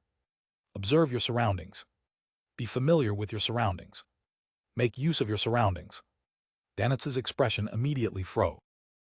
Anderson looked at J.M. and Sparrow and chuckled. "TT's a cave I blasted open. How is it?" "It's not bad, right? I controlled my strength perfectly." As he spoke, he took a whiff of the air and said, "How fragrant. The roasting seems to be done. Do you want to give it a try? Although I didn't bring any spices, there's rock salt here. It will just be a little astringent. Are you sure you can eat this? If it's a Beyonder creature, you might lose control with just one bite," Dennis said with a tusk. Anderson glanced at him. "Second lesson of being a hunter. Distinguish what can and cannot be eaten in the wilderness." He carefully reached out his hand, pulled off a leg, and stuffed it into his mouth as he ate it with relish. Klein was just about to say something, and he suddenly felt a wanton aura approach from afar. The suppressive feeling that came from a high-leveled creature appeared extremely real. It made Dennis tremble uncontrollably. The aura swept across them, without noticing the strangeness of the cave beneath. It then quickly departed. King of the North, the title flashed across Klein's mind. As the tyrannical aura flew past, high in the sky, Anderson's chewing came to a sudden halt. It was only when the entity was a distance away Did he swallow the remaining rabbit meat? He looked up at Jam and Sparrow. That was the dragon you were talking about. Klein nodded slightly, confirming Anderson's guess. The corners of Anderson's mouth slowly curled up, revealing an expression as though he was at a loss on whether to laugh or cry. He thought you were talking about a mature or adolescent dragon. The one that just flew past. T probably won't be able to become a dragon hunter. Dragon feces, perhaps. The tyrannical feeling that the king of the north exudes is indeed a little terrifying. Compared to the pieced-together monster which made hair grow without restraint on the future, it's a lot stronger, perhaps. It's a sequence 4. At the level of a demigod, Klein calmly made a judgment without revealing any hints of panic or horror. He clearly remembered that Grossel's travels had clearly indicated that the female pirate had managed to succeed in escaping from the King of the North's attack before meeting up with the team led by the main lead, Grossel. And Edwina Edwards clearly wasn't a demigod. She was a sequence 5 of the reader pathway. Furthermore, as she was suddenly swallowed by the book, certain mystical items and sealed artifacts that she didn't permanently keep on her person were left in the captain's cabin. The tools she had that were useful to her were probably limited to 1 or 2. Under such a situation, she was able to defend against the King of the North and survive. Having just advanced, and having adjusted his inventory, Klein believed that it wouldn't faze him too much. Furthermore, he was still connected to the gray fog. He could use the Sea God Scepter to produce a response. This was also why Klein dared to enter directly, after confirming that Danitz was in an ordinary state during his prayer. Yes, the King of the North doesn't seem like a demigod from a normal path. According to Vice Admiral Iceberg, it's a rampager who gathers frost-related Beyonder characteristics, and it can match a demigod in certain domains but would have flaws in other aspects. Edwina, Anderson, and me, along with the Beyonders of the main lead's team, we wouldn't be helpless. If all else fails, I can still use the Sea God Scepter. I don't believe that this book can defend against items above the gray fog. If it could, it would have shown it long ago. Standing beside the fire, Klein looked down at Anderson and grinned. Are you afraid? Anderson was taken aback as he immediately beamed. Not at all. You seem to be very confident. After saying that, he looked at Danitz, who was still trembling and trying hard to compose himself before Tuscan. Do you know what's the most important thing for a man? Danitz had just taken a deep breath. He was stunned by what he heard as he held his right index finger and middle finger together, pointing to his crotch with uncertainty. Anderson blinked before he roared with laughter. Be starred, you really are a crude pirate. Haha, I wanted to say something, but haha, I can't remember it. Oh right, I wanted to say courage. Courage is the most important thing for a man. Look at you. The dragon hasn't even attacked, and you're almost hugging your head and begging for mercy. Danitz's face instantly flushed red as he glared at Anderson. You weren't acting like this back at Toskarter, Klein couldn't help but lampoon. Danitz was just about to make it clear that he was only influenced by the high-level creature when he suddenly recalled what was just said. His expression was immediately restored to normal as he casually replied, I can't compare with dragon feces at all. Anderson's smile froze as he coughed lightly. As though nothing had happened, he yanked off a rabbit's leg and handed it over to Jam and Sparrow. Want a bite? Klein remained silent for a few seconds before he slowly shook his head. This is a strange world. Before confirming that there aren't any problems, it's best not to eat anything here. Perhaps it might be a piece of rabbit meat that will make you stay here forever. Anderson moved the roasted rabbit's leg to his nose before slowly putting it down. Following that, his face collapsed. Why didn't you say so earlier? Klein calmly replied, I just thought of this problem. Anderson's expression turned twisted as he lowered his head. He quickly bit down on his roasted rabbit leg. And aren't you afraid that something really bad will happen? The strongest hunter's actions alarmed Danitz. Anderson laughed helplessly. I've already eaten one earlier.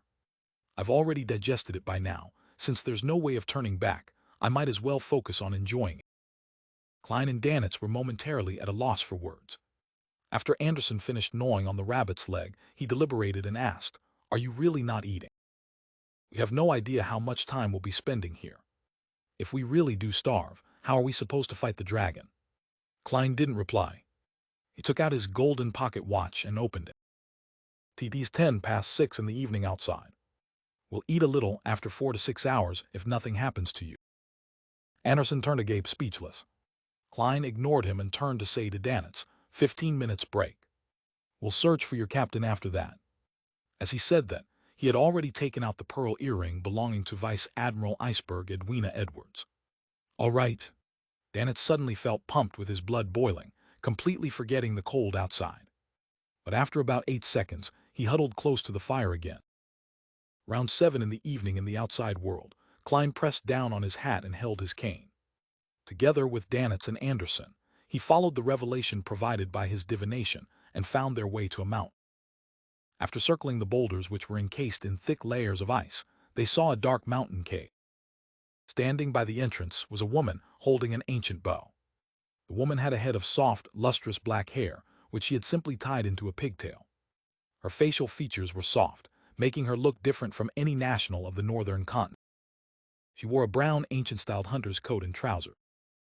She acutely cast her gaze over. Upon seeing her slightly sharp ears, Klein immediately guessed her identity from matching her to the content in Grossel's travel. She was the female elf who got to know the giant Grossel at the very beginning. Her name was unknown. Compared to Earth, people from the northern continent look more Caucasian. But this elf has more of an oriental charm. Klein quickly concluded this particular trait. An elf. She's identical to the elves drawn in the ancient church drawing. Anderson suddenly became excited.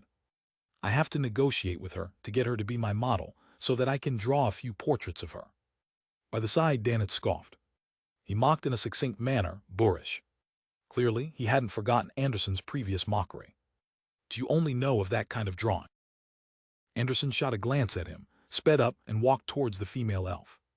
Just as he approached, the female elf didn't hesitate to raise her bow. The arrow strung on it shimmered with silver lightning. Wait. Anderson immediately raised his hand. It's useless. The elves mostly belong to the storm pathway. They are prone to being irascible and rash.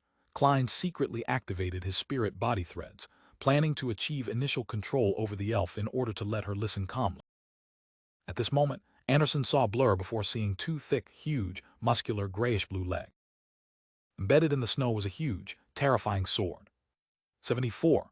Anderson was horrified to realize that his height only reached the leg's knees. He instinctively followed the sword and looked up, bit by bit. With his head almost completely facing upwards, he finally saw the giant who was nearly 4 meters tall. The giant's skin was grayish-blue.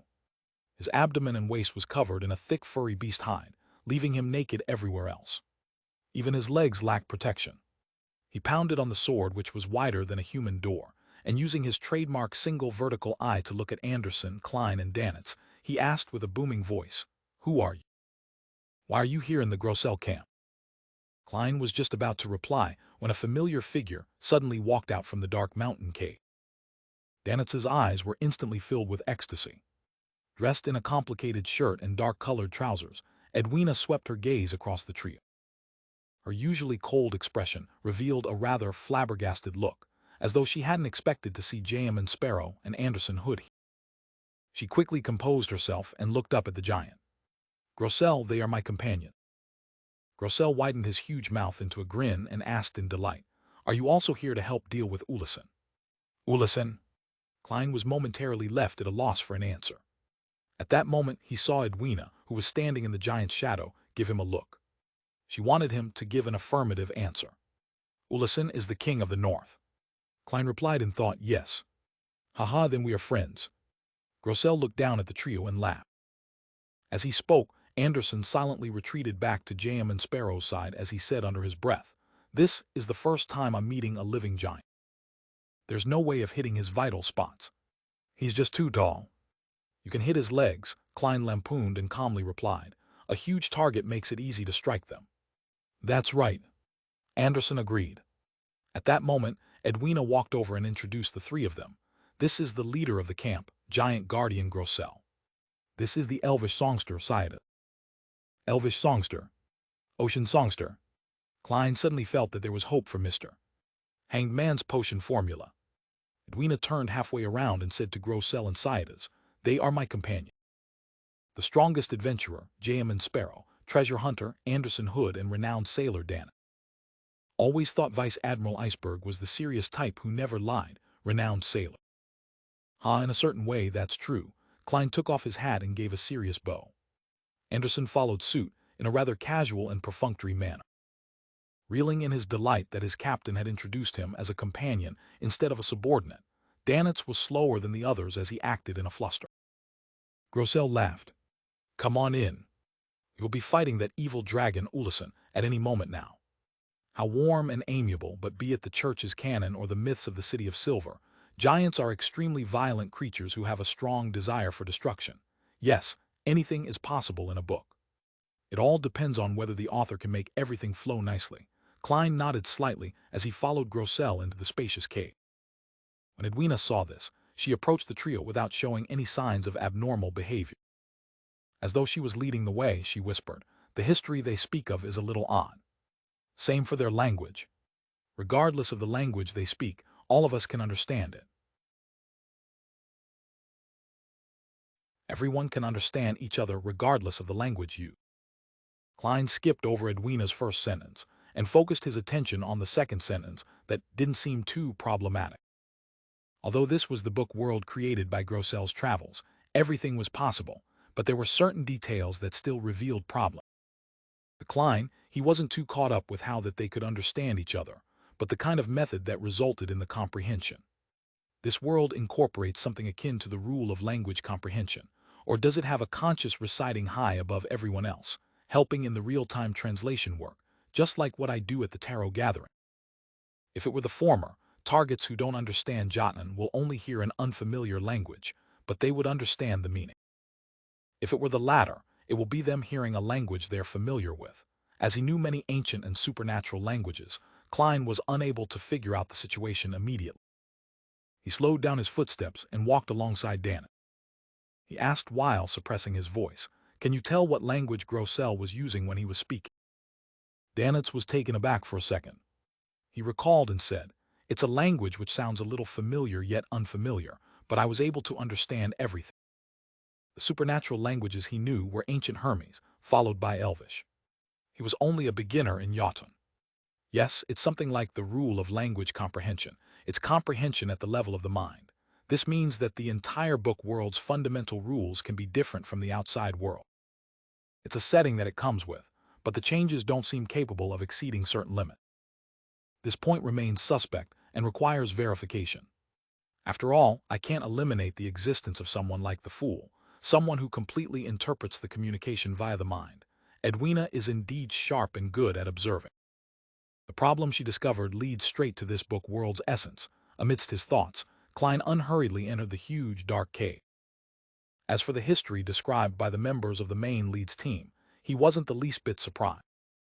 He even looked forward to hearing the details.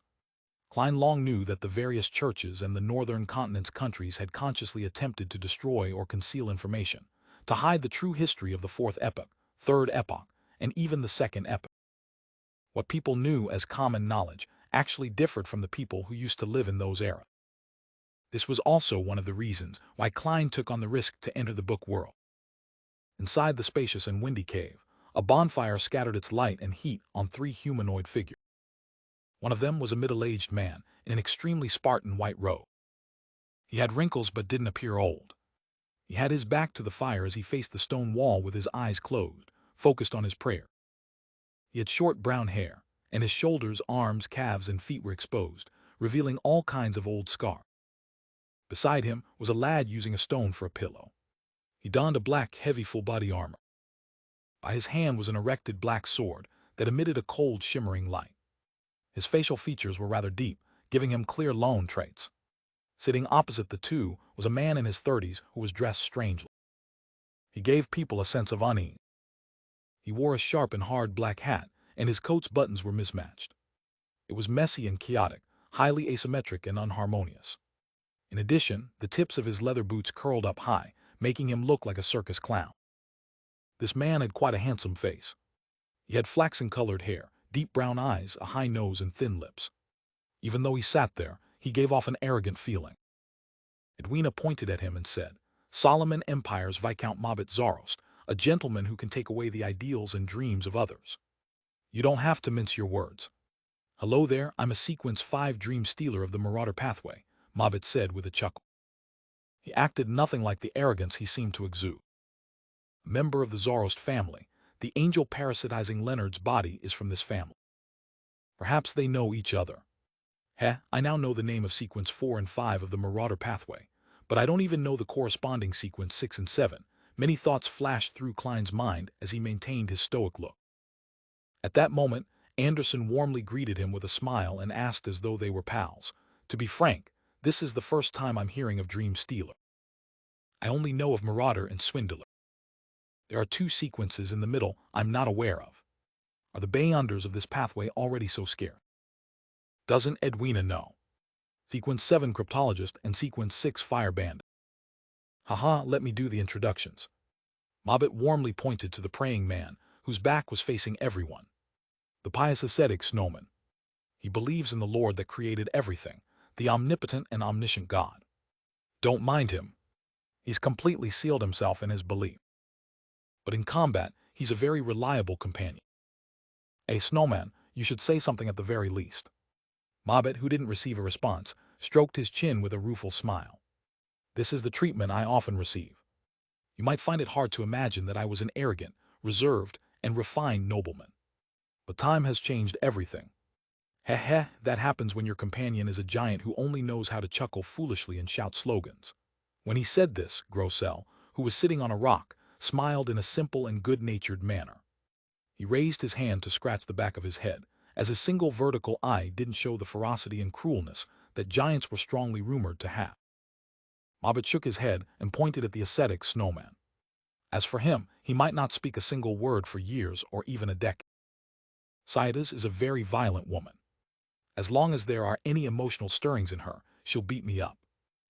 I'm as afraid of her now as I was infatuated over her back. Therefore, I can only make conversation and speak to them. Otherwise, I'll definitely go mad. Thankfully, Frunzer came later. He's quite the conversationalist. Hey Frunzer, wake up. We have new companions. The sleeping black-armored knight slowly woke up as he looked at Klein and company. Suddenly, there was the sound of metal striking each other as he stood up. Staring at Klein, he said, "Low knees." Yes, Klein nodded frankly. He discovered that this lone soldier who had gone missing for 165 years didn't look old. He had black hair and sharp, blue eyes. He made one submit to him unknowingly. Frunzer appeared adrift for a moment as he quickly composed himself. "Do you know of Backlund's Edward family?" "Backlund has many Edwards," Klein replied simply. "The Edward family that lives at 18 Delaher Street in Northwest Borough," Frunzer pressed anxiously. Klein shook his head. "Northwest Borough no longer exists." "Northwest Borough no longer exists." Frunzer repeated those words as his voice grew soft. He fell silent for a few seconds before exhaling. "I have no idea how many years have passed outside, but it should have been quite a while. Edwina told me the actual year, but I don't remember the year I entered. I was sleeping most of the time, and time here seems to be frozen." Mobbit Zoros chuckled upon hearing that. "That's because you have bad luck. Back when we were passing through cities and villages, everything was perfect." He looked at Klein, Anderson, and Danitz. "Back then we lived in places with humans, with intelligent races. We got married again and again, seeing our wives turn old, grow weak, and die. Before a new member joins, we would forget our goals. We would lead ordinary but happy and relaxed lives for decades or centuries. The only con is that we aren't able to bear our own children." Later, Frunzer came. We entered this region blanketed by ice and snow. We hunted many monsters, but gradually we began to fall into a slumber. We were seldom awake until we met Edwina. This means that time in the book world flows normally. The story's progress is maintained by a certain power that influences the main lead's party. Before new members join and before the book's pages flip, they'll stop and stay at a certain node, doing other things. This is similar to the intertranslation of languages at the mind level. Conversely, does this also mean that towns and villages in the book world also develop normally? Yes, I have to quickly find King of the North Ulison. Otherwise, with the passage of time, we might also experience that influence and fall into a slumber or forget the main quest. We'll stay here for a long period of time until a new member is swallowed into the book and finds us. Klein fell silent for a few seconds. Just as he was about to say something, Edwina said, "There's no need to worry about that problem. We will soon encounter the King of the North." "Why?" Anderson and Mobbit asked in unison. Edwina surveyed the area and said, "Before I entered, the stuck pages in the book only had a few more pages. And now, with you entering and finding the camp, there definitely can't be many pages left. The story is about to come to an end." Mobbit nodded indiscernibly in agreement with Edwina's judgment. Anderson softly mumbled terms such as stuck. Edwina then introduced Klein, Anderson, and Danitz as she made an example of herself and sat down beside the bonfire. Klein took off his hat and held it with his cane. He slowly sat down and looked at Mobbit Zorost, who was inclined to chat. "Have you heard of the Tudor Empire and the Trunsost Empire?" He didn't beat around the bush and asked directly. That was Jam and Sparrow's persona. "No." Mobbit shook his head. "Edwina has already asked me. In my era, the Tudors and Trunsost were just like my Zorost family. We're aristocratic families of the Solomon Empire, and we're loyal subjects of the Black Emperor." So the Trunsost and Tudor families were traitors of the Solomon Empire, Klein thought and said. "Apart from you, what other aristocratic families did the Solomon Empire have?" "Many." Mobbit smiled as he looked at Frunzier. "Augustus, Abraham, Zaratal, etc. In my era, the Church of the Evernight Goddess's archenemies were the Church of the God of Combat and the Southern Continent's Egger's family. The churches of the Lord of Storms, Eternal Blazing Sun, and the God of Knowledge and Wisdom were all at odds with each other, all of them hoping to gain the support of the Solomon Empire." He paused for 2 seconds as his expression gradually turned solemn. "Back then deities walked the land, and not in the astral world.